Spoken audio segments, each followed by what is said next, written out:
Artėjant kalėdoms visi Lietuvos autosporto gerbėjai pradeda galvoti ne apie kalėdinės dovanėles, o apie artėjantį Dakaro ralį, o koksgi Dakaro ralis be Defenderio. Sveikinuosi su jumis iš Defender salono Vilniuje. Mes jau kraunamės daiktus ir lėksime į Saudo Arabiją.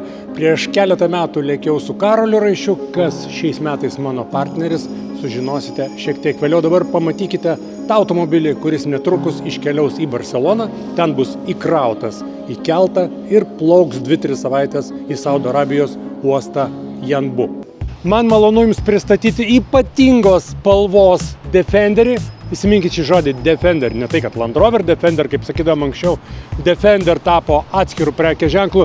Šitas Defender yra 3 litrai dizelis, 250 arklių, automatinė pavarų dėžė, prisitaikanti ir didelės eigos pakaba, ji leidžia tikrai saugiai ir patogiai važiuoti tiek Saudo Arabijos akmenynais, tiek smėlynais, be abejo nuolatinė 4 varančiųjų ratų sistema, bet taip pat visos išmanios galimybės blokuoti diferencialus. Kitaip tariant, Karolis, manau, Saudo Arabijoje parodys, jeigu prisijungs prie manęs laisvą dieną. Galima užsikasti smėlyje, susijungti išmaniasias pagalbos sistemas, įsisiubuosi ir išvažiuosi iš bet kokių smėlynų. Toks yra Defenderis. Sėsiu, važiuoju į bazę pas Benediktą, įkrausim į tralą ir gero kelio į Barceloną.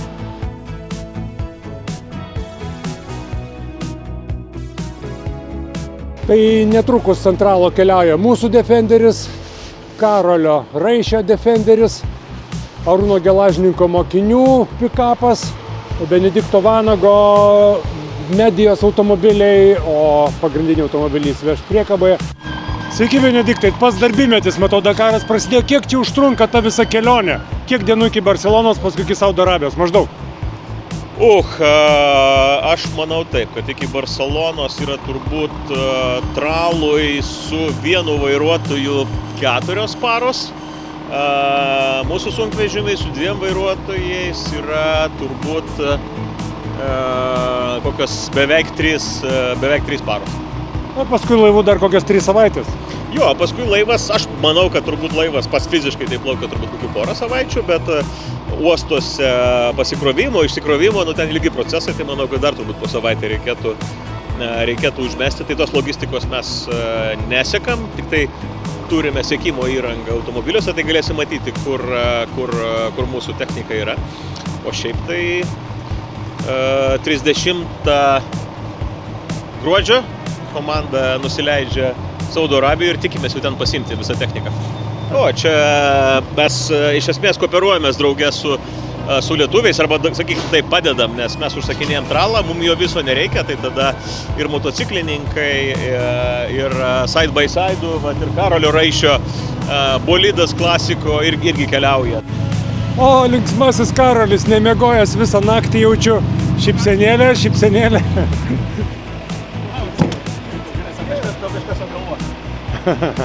Ne, aš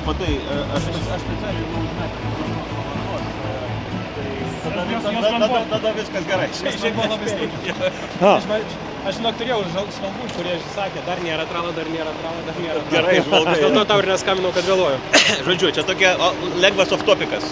Man labai patinka Karolis ir labai patinka jo priėjimas į Dakarą. Tik tai gal mes skiriamės to, kad aš esu tiksliukas, o Karolis yra toks meniškas žmogus. Architektas. Ir Žinau, tikslius mokslus aš suprantu. Aš suprantu, gerai. Paleidžiu vadelės. Tai tokiu atveju planuojant, aš skirtingiems žmonėms galiu tą patį susitikimą pasakyti skirtingų laikų ir dažniausiai pataikau. Tai čia yra 1,5 valandos. Ačiū, kad už mane padirbai dalykus.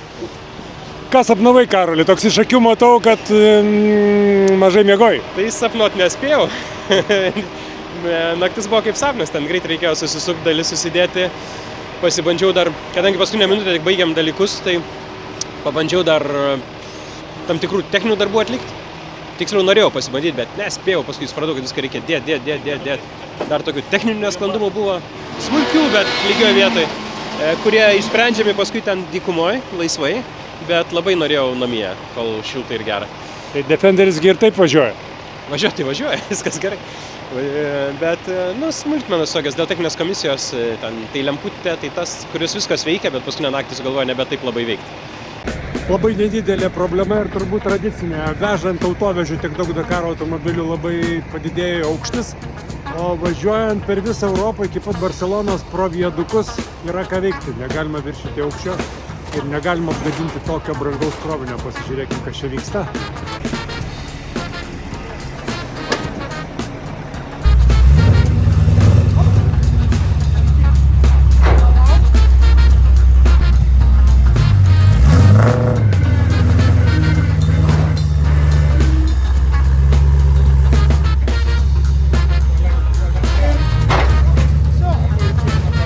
Didis menas vis dėlto sukrauti 1, 2, 3, 4, 5, 6 automobilius. 5 lengviau tilptų.